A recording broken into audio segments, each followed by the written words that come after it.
রাধে রাধে বন্ধু, দেখুন পুজো হয়ে গেছে। এই পুজো করে উঠলাম, এখন ঠাকুরের বাটা তুলে নিয়ে একটু পরে তুলবো। সব গুছালাম, সব গুছিয়ে রেখে পুজো করলাম। আজকে কাঁচা রান্না, ঘর পরিষ্কার করা সব হয়ে গেছে।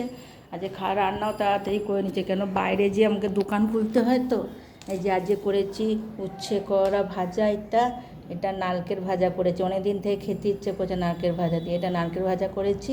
এটা আলু পটরে ভাতে দিয়েছি। আজকে দুপুরে এই দিয়ে ভাত খাবো। এই যে ভাত, ভাতে কাঁচকলা সেদ্ধ দিয়েছি, তো ভাতটা লাল লাল হয়ে গেছে, দিয়ে এইটাই খাবো। আর কালকে যে বড়া ভেজে রেখেছি, নারকেল আছে, দিয়ে মুড়ি খাবো। খেয়ে দোকানে যাব। এই গৌমাতা রুটিও রেখেছি, নিয়ে সব দোকানে যাব। আজকে আমার কাজ হয়ে গেছে, যে দোকান খুলতে হবে। এবার সেই রাত্রিরে 10টার সময় আসবো, এই জন্য সব গুছিয়ে গাছিয়ে যেতে হয়। আপনারা সবাই ভালো থাকবেন, সুস্থ থাকবেন। রাধে রাধে। আজকে খুব রোদ বেরিয়েছে।